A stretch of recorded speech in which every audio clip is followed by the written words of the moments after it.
शेतकरी मित्रांनो, नमस्कार. मी वैभव तुमचं पुन्हा एकदा आजच्या या महत्त्वाच्या व्हिडिओमध्ये मनापासून स्वागत करतो. शेतकरी मित्रांनो, बऱ्याचशा शेतकऱ्यांचा कापूस पीक आता जवळ-जवळ 20 दिवसाच्या घरात आहे आणि शेतकरी मित्रांनो, ज्यावेळेस आपलं कापूस पीक हे 30 ते 35 दिवसात होत असते ना, अशा वेळेस आपल्याला कापूस पिकामध्ये पहिली फवारणीचं व्यवस्थापन तिकडे नक्कीच करावं लागतं. आता ज्या प्लॉटवर मी सध्या उभा आहे ना, तुम्ही इकडे बघत असाल, इथं सध्या कापसाची ही आहे.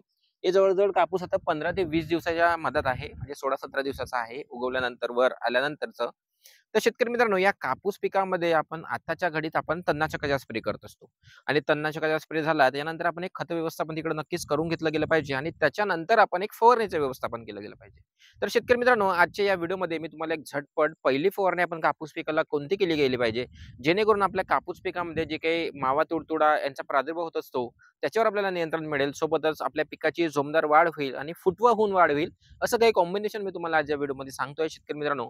म्हणून व्हिडिओ नक्की शेवटपर्यंत बघा आणि जर तुम्ही आपल्या चॅनलला पहिल्यांदा व्हिजिट करत असाल ना, तर नक्कीच ॲग्रो इंडिया या YouTube चॅनलला नक्कीच सबस्क्राईब होऊन जावा. तुमचं खूप छान प्रेम मला Instagramवर सुद्धा मिळत आहे आणि YouTubeवरही असंच तुमचं प्रेम मला नक्कीच मिळू द्या. हेच तुमच्याकडून माझी अपेक्षा आहे. शेतकरी मित्रांनो, तर कापूस पिकामध्ये ज्यावेळेस आपलं कापूस पीक हे 30 ते 35 दिवसाचं होईल, अशा वेळेस आपल्याला पहिली फवारण्याचं व्यवस्थापन तिकडे करायचं आहे. पहिली फवारणीमध्ये आपण कॉम्बिनेशन घेत असताना मी तुम्हाला 2 कॉम्बिनेशन इकडे सजेस्ट करेल. त्यापैकी तुम्ही कोणतंही कॉम्बिनेशन घेऊन कापूस पिकामध्ये पहिली फवारणी नक्कीच करावी, अशी माझी तुम्हाला विनंती राहील. शेतकरी मित्रांनो, कापूस पिकामध्ये पहिला कॉम्बिनेशन घेत असताना जे काही मावा, तुडतुडा यांचा प्रादुर्भाव आहे ना, याच्यासाठी आपल्याला एक कॉन्फिडर नावाचं कीटकनाशक येत असतं. कॉन्फिडर नावाचं ज्यामध्ये आम्हाला इमिडाक्लोप्रिड हा घटक पाहायला मिळतं. आपल्याला याचा वापर तिकडे नक्कीच करायचा आहे. जेणेकरून आपल्या पिकामध्ये येणाऱ्या सुरुवातीच्या काळात मावा असो किंवा तुडतुड्यांचा प्रादुर्भाव असो, याच्यावर आपल्याला चांगल्या पद्धतीनं तिकडे नियंत्रण मिळेल. आणि याचा वापर करत असताना पंपामध्ये आपल्याला 12 ते 15 एम-एल पर्यंत घ्यायचा आहे आणि याची आपल्याला फवारणी तिकडे करून घ्यायची आहे. यामध्ये आपल्याला दुसरं कॉम्बिनेशन घ्यायचं आहे, जेणेकरून आपल्या पिकामध्ये चांगल्या पद्धतीनं फुटवा होईल, पिकाची चांगली शाखीय वाढ होईल आणि पिकाला आपल्या काळोखी मेंटेन राहील, असं एक कॉम्बिनेशन आहे शेतकरी मित्रांनो. ते म्हणजे यामध्ये तुम्हाला एक टॉनिकचा वापर करायचा आहे. टॉनिक घेत असताना तुम्ही सिवेट एक्स्ट्रॅक्ट असलेली टॉनिक घेऊ शकता, ज्यामध्ये आता सध्याच्या घडीत बायोविटा एक्स टॉनिक आपल्याला पाहायला मिळते आणि तिचा जर वापर करणार असाल तर 40 एम-एल प्रति पंप या पद्धतीनं तुम्ही करू शकता. यामध्ये शेतकरी मित्रांनो, अमायनो ॲसिड बेस्ड तुम्ही टॉनिक सुद्धा घेऊ शकता, ज्यामध्ये आपल्याला जवळ इसाबियन किंवा अँबिशन पाहायला मिळते किंवा इतरत्र कंपनीच्या आणखी टॉनिक्स मार्केटमध्ये बऱ्याचशा उपलब्ध असतात. तुम्ही त्याचा देखील वापर तिकडे टॉनिकच्या याच्यात तुम्ही करू शकता. टॉनिक घेत असताना जे काही अँबिशन आहे तिच्याही सुद्धा तुम्हाला 40 एम-एल पर्यंत वापर करायचा आहे आणि बायोविटाचा पण 40 एम-एल प्रति पंपाच्या हिशोबाने तुम्हाला तिकडे वापर करायचा आहे. तिसरं महत्त्वाचं म्हणजे यामध्ये जर तुम्ही घेत असाल एखादी विद्राव्य खत, तर तुम्ही विद्राव्य खत देखील घेऊ शकता शेतकरी मित्रांनो.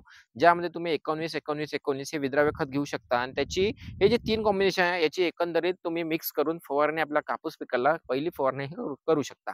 याच्या फवारणीचा रिझल्ट तुम्हाला असा भेटेल, की तुमच्या पिकामध्ये चांगल्या पद्धतीनं मावा तुडतुड्याचं नियंत्रण होईल. तुमच्या पिकामध्ये जोमदार शाखीय वाढ होईल आणि तुमच्या पिकामध्ये चांगल्या पद्धतीनं फुटवा होऊन काळोखी सुद्धा मेंटेन राहील. हा तुम्हाला पहिला कॉम्बिनेशन घ्यायचा आहे. दुसरा कॉम्बिनेशन घेत असताना तुम्ही इकडे थायमेथॉक्झाम हा घटक घेऊ शकता. 20% वाला जे मार्केटमध्ये उपलब्ध असते, ज्याचा वापर आपल्याला 25 ग्राम प्रति पंप या पद्धतीनं करायचा आहे. यामध्ये शेतकरी मित्रांनो, तुम्हाला एक मी फुटव्यासाठी जबरदस्त एक कॉम्बिनेशन सांगतोय.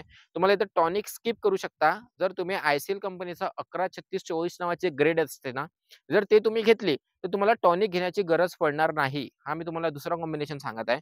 जेणेकरून तुमचा थोडासा खर्च वाचेल. 11-36-24 हे एकदम भन्नाट ग्रेड आहे शेतकरी मित्रांनो. कोणत्याही पिकामध्ये जर तुम्हाला फुटवा करायचा असेल ना, तर तुमच्या पिकामध्ये चांगल्या पद्धतीनं शाखीय वाढ करायची असेल ना, तर तुम्ही 11-36-24 नावाचं विद्राव्य खत तुम्ही तिकडे नक्कीच घेऊ शकता.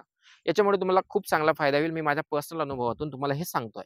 म्हणून तुम्ही दुसऱ्या कॉम्बिनेशनमध्ये एक थायमेथॉक्झाम 25 ग्राम प्रति पंपासाठी आणि 11-36-24 80 ग्राम प्रति पंपासाठी असे एक दुसरं कॉम्बिनेशन घेऊन सुद्धा तुम्ही कापूस पिकाला तिकडे पहिली फवारणी करू शकता. या दोन्ही कॉम्बिनेशन खूप चांगले आहे. खूप चांगले मी शेतकऱ्यांचे अनुभव घेऊन हे कॉम्बिनेशन केलेले आहेत आणि हा कॉम्बिनेशन तुम्हाला वापरल्यास खूप चांगला फायदा सुद्धा नक्कीच होणार आहे. म्हणून हा कॉम्बिनेशन इतर शेतकऱ्यांना सुद्धा शेअर करा. हा व्हिडिओ इतर शेतकऱ्यांना शेअर करा आणि असेच आमच्याशी जोडून राहा आणि असाच तुमचा सपोर्ट मला मिळू द्या. धन्यवाद.